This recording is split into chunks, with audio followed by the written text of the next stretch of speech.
Bom, como nós vimos no estudo anterior, vimos sobre as percepções, sensações, sofrimento dos espíritos, que continuamos a ver agora nessa nova gravação. Os espíritos não têm acesso ao passado como querem, depende da sua evolução espiritual. Não conhecem o princípio, como foi que eles foram criados, porque era um momento de inconsciência. Mas quanto mais elevado o espírito, mais, claro, ele tem acesso às suas existências anteriores, as mais remotas. Já os espíritos comuns, eles não têm quase sempre, muito mal têm acesso à vida atual.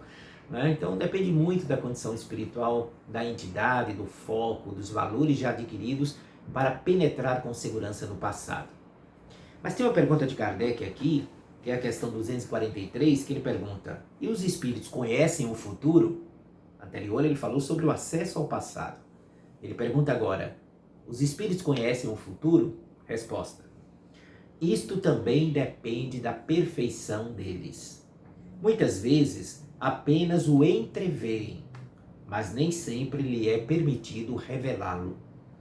Quando o veem, o futuro lhes parece o presente.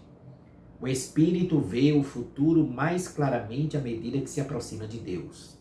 Após a morte, a alma vê e abarca num piscar de olhos nas suas migrações passadas, mas não pode ver o que Deus lhe reserva.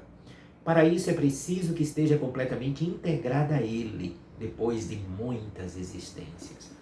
Então veja só, ver o futuro. Passado, presente e futuro depende muito das condições de evolução do espírito, como já vimos.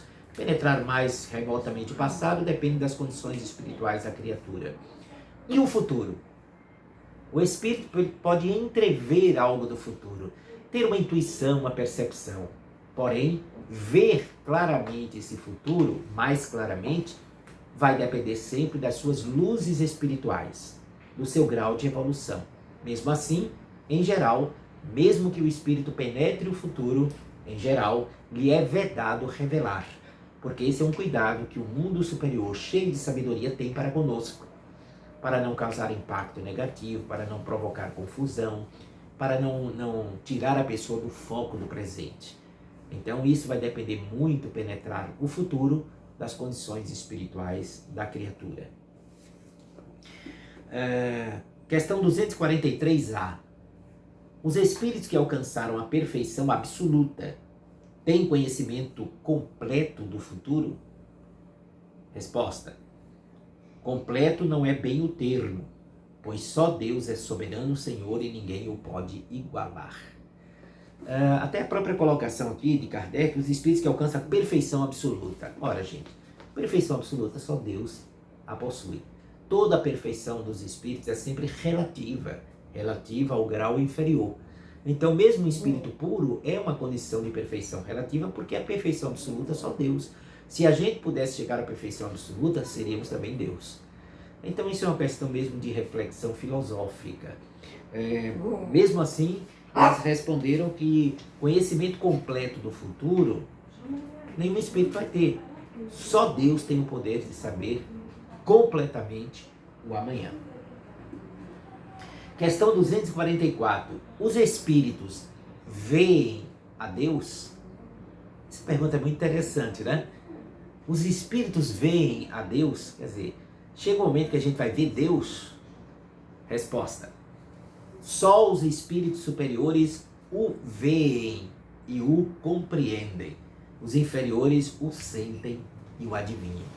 Nós temos aqui nessa resposta, gente, coisas interessantíssimas para a gente ver. Por exemplo, primeiro que a gente vai ver a Deus. O espírito puro vê a Deus.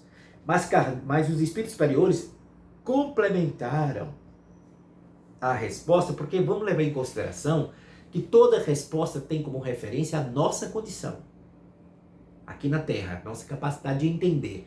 A linguagem que os espíritos utilizam é uma linguagem para fazer a gente entender. Então, quando Kardec perguntou, os espíritos veem a Deus, ele perguntou em geral, todo espírito vê Deus? Resposta: só os espíritos superiores veem a Deus e o compreendem. Esse é o complemento importante. Porque não sei se esse ver a Deus é ver como a gente conceitua o ver, né? Mesmo que seja o enxergar, tá certo? Tem aspectos transcendentes aí. E aí os espíritos superiores, sabiamente, complementaram a resposta. E o compreendem. Porque a gente pode ver algo e não entender. Então os espíritos superiores, os espíritos puros,